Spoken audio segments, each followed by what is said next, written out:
Hey there! The Premier League wrapped up yesterday in a season that has been unlike any other before it. Maybe make the argument that last season was also like it, but that didn't last the entirety of last season. Whereas it did for this season, minus partially the odd game here and there in December and the final 2 game weeks at the end, which did have fans. Now, I'm not doing too good, so this video will be far from perfect, but I'm just going to quickly go through the predictions that I made at the start of the season, and we'll see how wrong I was. I think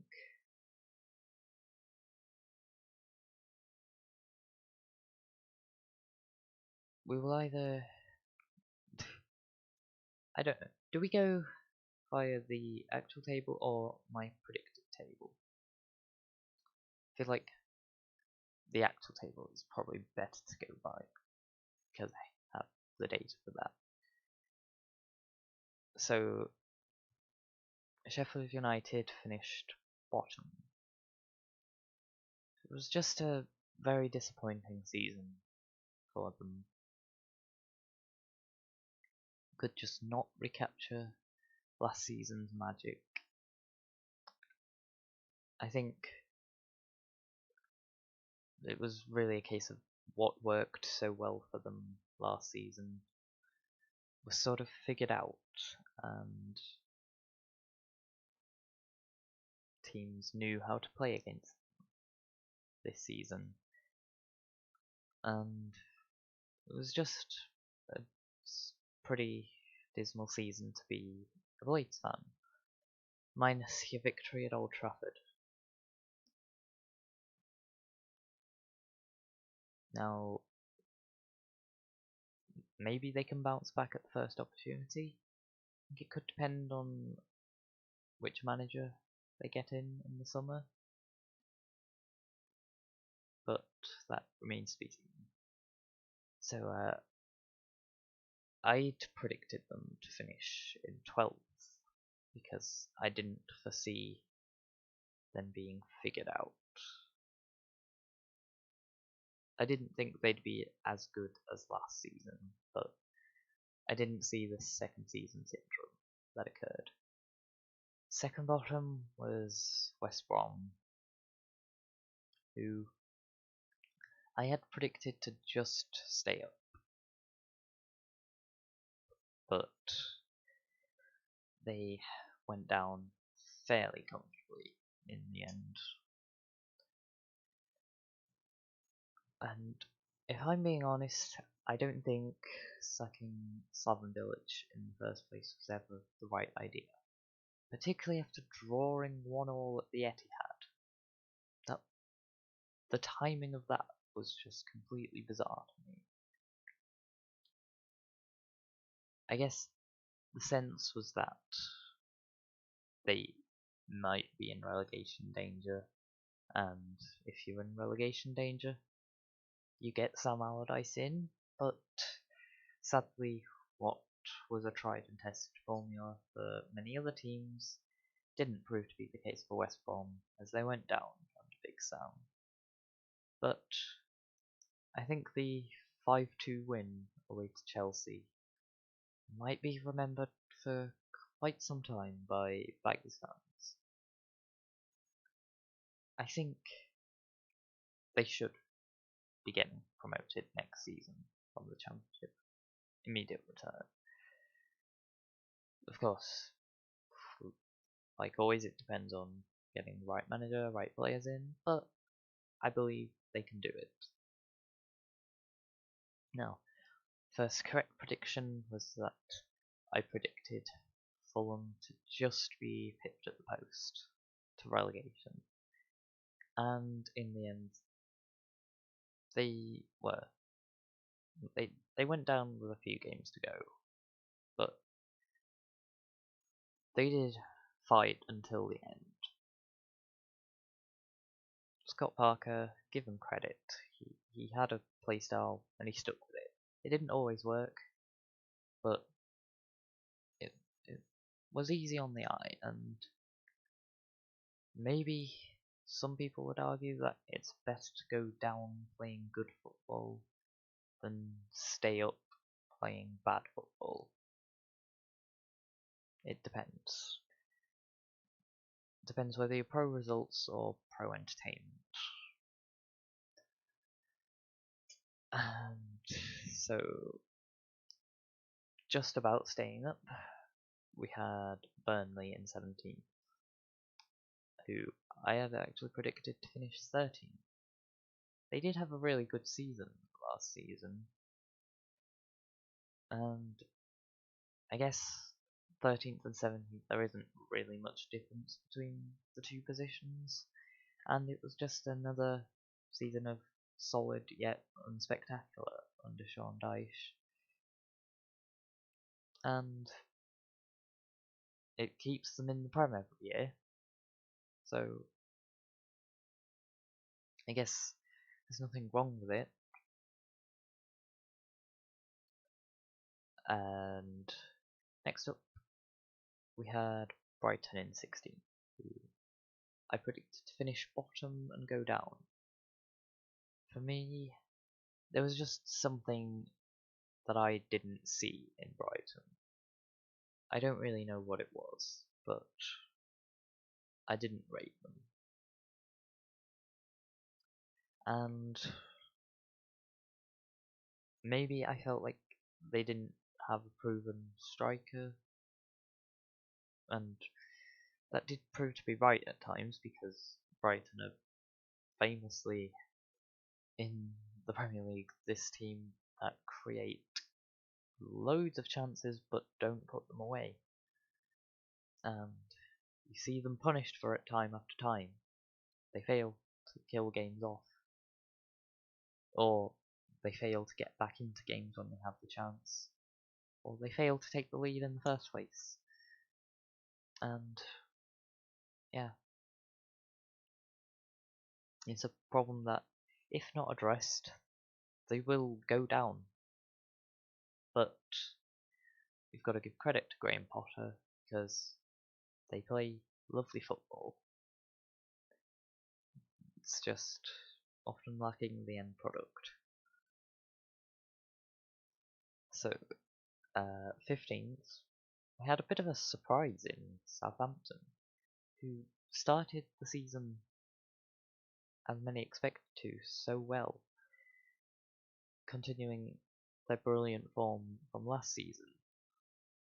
But it is pretty obvious Danny Ings being out hurt them. He was a brilliant goal scorer for the Saints last season, but without his goals, they slipped down the table. They were top for about a day, I believe, earlier in the season. One of many teams who were actually top early in the season. But in the end, you'd probably argue it's a disappointing season from a Southampton perspective. Will they be back next season? Remains to be seen. Depends who they get in the transfer market. In 14th, I predicted Southampton to finish 10th, so that sort of shows how they didn't hit expectation. In 14th, I had Crystal Palace, in 14th. Crystal Palace finished in 14th. I had them finishing in 16th. And it was like Burnley, another solid but unspectacular season for the Eagles. Of course, Roy Hodgson has left. I would assume he's retiring. But what a career the man has had. Okay, we can point to Euro 2016, but we shouldn't let that undermine everything else Roy has achieved, because he has been one of the great English managers of the past couple of decades. Not couple of decades, maybe past decade. And in 13th, Wolves. And this was one of my worst predictions. However, I think I can be let off for this one, because when I made that prediction, I didn't envisage their star striker Raul Jimenez getting the horrible injury that he got, and he missed a lot of the season. And I think with him, Wolves would have finished a lot higher. Was my prediction of 6th overreaching? They finished 7th in their first 2 seasons. Is it overreaching? I'm not really sure, but yeah. Their manager Nuno Espirito Santo has left, so it will be interesting to see who they get in as his replacement. Wonder maybe, because of all the Portuguese players they have, if they'd maybe go for Mourinho.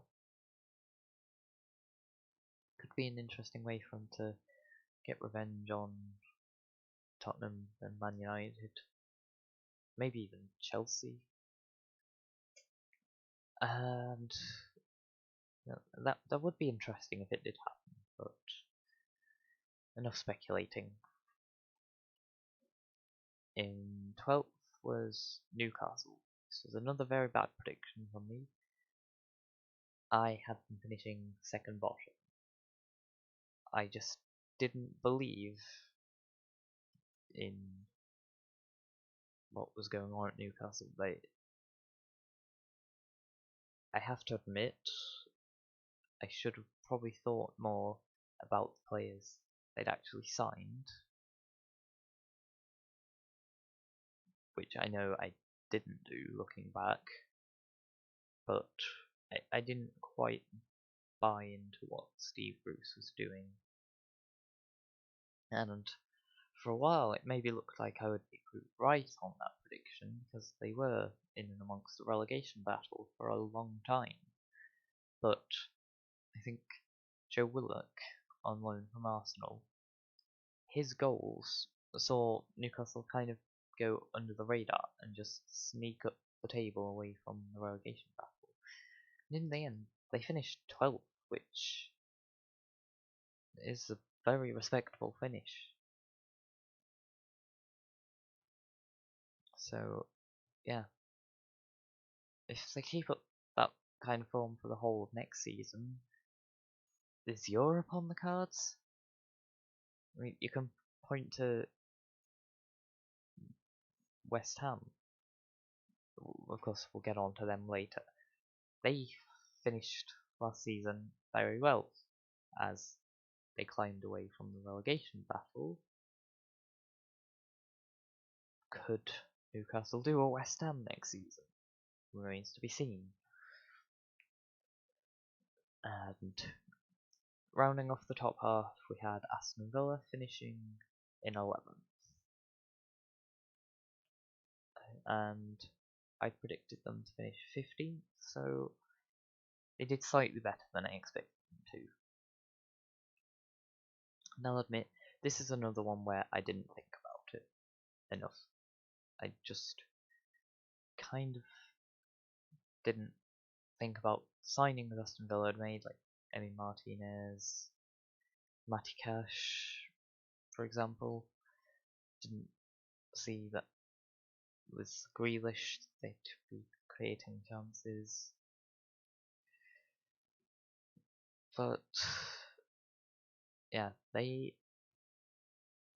were another team like Southampton who started incredibly well, but their star man in Jack Grealish got injured, and they slipped down the table as a result. However, I think a lot of people expected Aston Villa to be in the relegation battle again this season. So you would argue it's a good finish for them this season. 17th last season, 11th this season.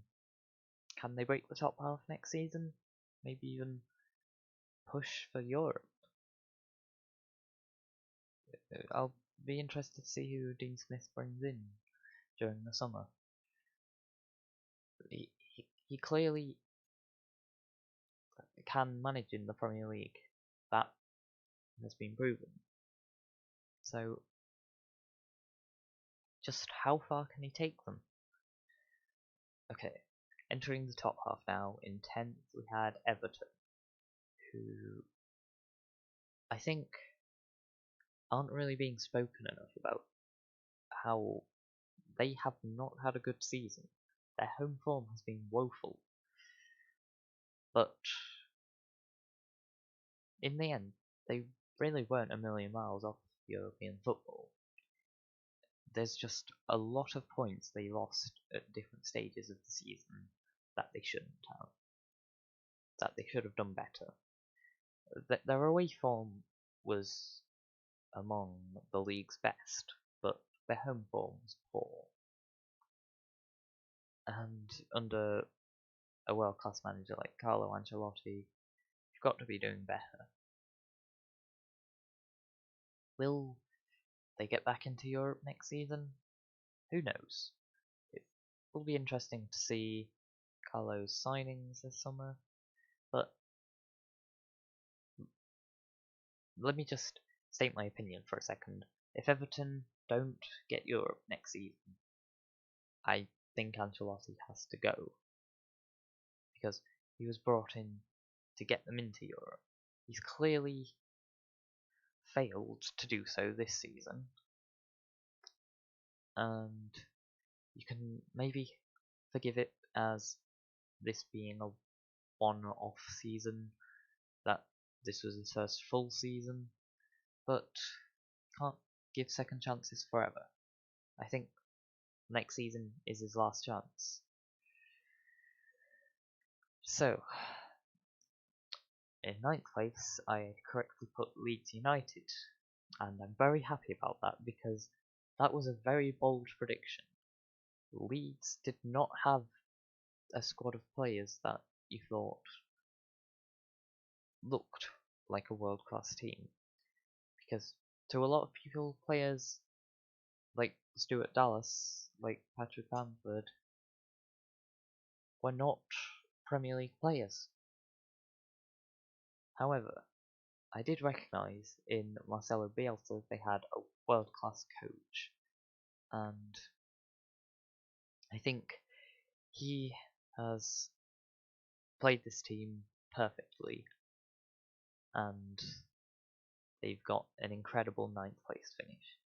If they can buy right in the summer, and I stress the importance of that a lot, because this Leeds team is a very closely knit bunch of individuals. Buying one wrong player could destroy that balance, and Leeds could be relegated next season. But if they buy the right players, I think Leeds can make a push for Europe next season. And I would see no reason why they couldn't. Who they buy, I'm not sure on that one, but Bielsa will have players in mind. So that's 2 right predictions out of 11. Or is that 12? I can't be able to count. So in 8th place, we had Mikel Arteta's Arsenal, who I'd predicted to finish 5th. So Arsenal miss out on European football for the first time in I don't know how long. I'm guessing something between like 25 and 30 years at a guess, but very disappointing. And you can't say what you could say about last season where they got a trophy, because they didn't get a trophy this season. They got to the Carabao Cup quarter final, I believe. FA Cup, I don't even remember how far they got in there. Europa League, they lost in the semi-final, and yeah, it's not good enough. I think that must be the perspective of Arsenal fans. So I know a lot of the frustration will be towards the owners, and arguably rightly so, because there hasn't been enough investment in the right areas. Money has been spent, but has it been spent well? That's a different question. And yeah, I think Arsenal need a big summer. And players like Louise and Willian are leaving, but they need to buy, and they need to buy the right players. Now, another correct prediction in 7th, as I put Tottenham. I correctly envisaged that the stronghold of the Big Six would be broken this season. However, I thought it would be only Tottenham to have fallen out. However, Arsenal did too. But the problems at Tottenham were clear this season. Mourinho had his disputes with players, and I think for a lot of the season, Tottenham were heavily reliant on Heung-min Son and Harry Kane. And I think without them, we might have been talking about a mid-table Tottenham side. In the end, Jose paid the price for failing to live up to the expectations as he was sacked. I question the timing of him being sacked, because he was sacked just ahead of the Carabao Cup final, which was against Pep Guardiola's Manchester City. Only one manager has ever beaten Pep Guardiola in a cup final. That is Jose Mourinho. Why? Why do you sack the only manager who could have beaten and got Tottenham their first trophy since 2008? I guess maybe they didn't want it. But Ryan Mason came in as caretaker, and he didn't embarrass, but Tottenham didn't get the points needed under his caretaker charge to finish in either a Champions League or Europa League spot. They will play in the Europa Conference League, but I think the feeling amongst a lot of football fans is that may as well be pointless. And now into the top 6 we have a very surprise finish in 6th with my team West Ham. An incredible season for the Hammers under David Moyes, who has to be rewarded with a new contract. I'm sorry if he doesn't get a new contract after this, after being surely the manager of the season. That is incredibly disappointing. But just what a season.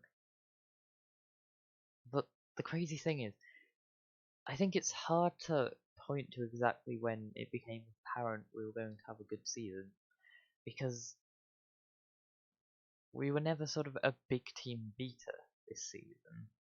Out of all our games against the Big Six, we only won one. That was the home game against Tottenham. So our remarkable finish was based on the consistency, generally. Let's not talk about Newcastle. Against the teams that you either expected us to beat or we had a decent chance of beating. Now, it will be interesting to see what David Moyes does in summer, because it's clear that with the addition of Europa League football, we'll need more bodies in the team. But with some of the signings Moyes has made so far, I absolutely trust him to buy the right players. And even more so, he can buy good players at a low cost. Like Vladimir Sufal at, what was it, 7 million? Just remarkably reliable right back, 7 out of 10 every game. And very much like Pablo Zabaleta in his prime, I think. Craig Dawson on loan, eventually signed for just 2 million. Solid at centre back, tight when it mattered. Made the occasional mistake, but that's allowed when you only cost 2 million. And of course, can't talk about West Ham this season without talking about Jesse Lingard, or Lingardinho, if you will. He was brought in on loan late January from Man United. Barely seen or played for the past few years, but remarkable form he's shown. And okay, he tailed off slightly towards the end, but definitely worth signing if we can get him at a decent price in the summer. And what a season! The highest finish in quite a while. And bring on European football next season. In 5th, it was Leicester, who I remarkably underestimated. I thought their collapse last season would continue into this season, as I predicted them to finish as low as 11th, but no, they continued their superb form in the way they started last season, but like last season, they tailed off towards the end, and results like their 3-2 loss away to us and their 4-2 loss at home to Newcastle saw them slip out on final day. Or actually, I believe it was the second last game they slipped out, and they failed to take the opportunity on final day to get back in. But they did win the FA Cup, and a trophy is a trophy. Now, the top 4, I predicted the right teams in the top 4, just in the wrong order. In 4th was Chelsea, who I predicted to finish 2nd. Now, they'd brought in some remarkable signings, it appeared. Like Kai Havertz, Hakim Ziyech, Timo Werner. He felt like this added brilliance was going to catapult this team that had finished 4th despite having a transfer ban last season. I thought it would catapult them to within an inch of the title. However, it didn't work out. Werner and Havertz proved to not be as good as we thought.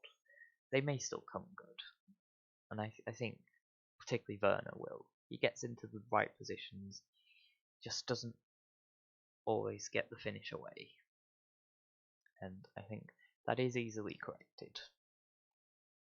But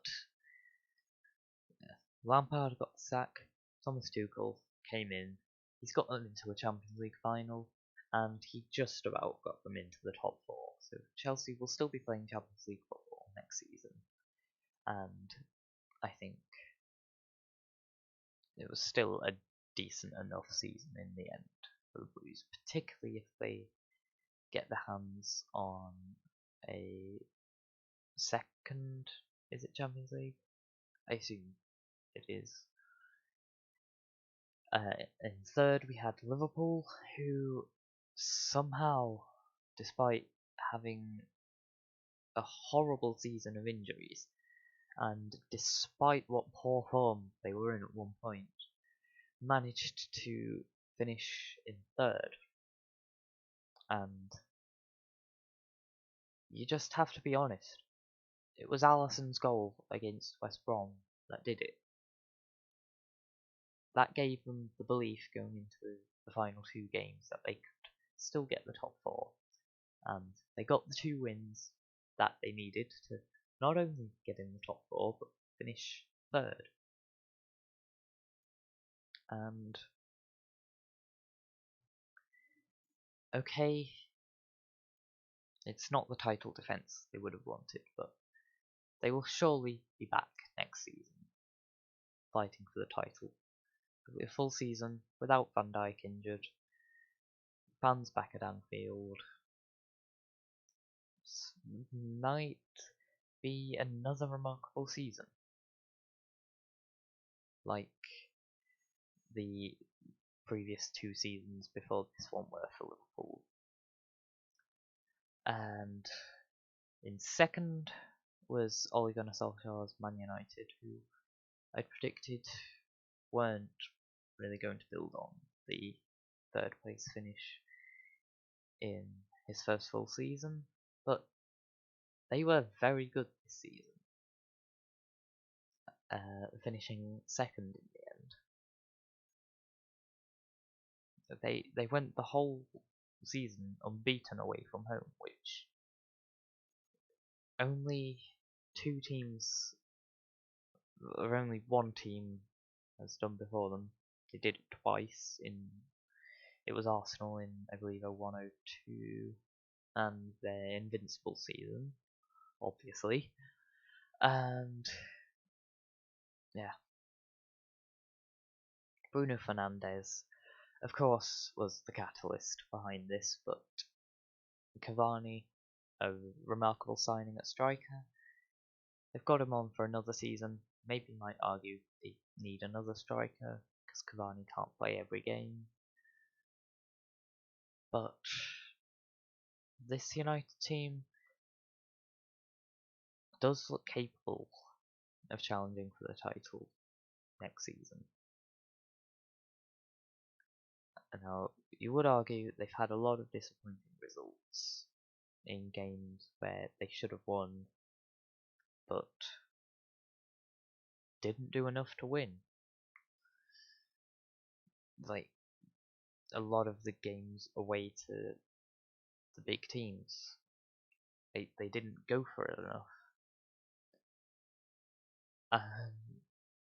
But rounding off was the champions, a remarkable season for them. Pep Guardiola's Manchester City won the Premier League. I'd predicted them to finish third, which was bold, and it didn't pay off. But what I probably didn't account for was the tactical genius that Pep Guardiola is. The season did not start well. I think they were just barely in the top half at one point, but it was after the home game against West Brom where they drew 1-1, where a slight tweak to the system where they use the false 9 instead of the striker, it proved wonders. John Stones and Ruben Diaz, a remarkable centre-back partnership, possibly the best we've seen in the Premier League in a long time. and they will be the team to beat next season. Because even though fans will be back, this is still going to be an incredible team capable of incredible things.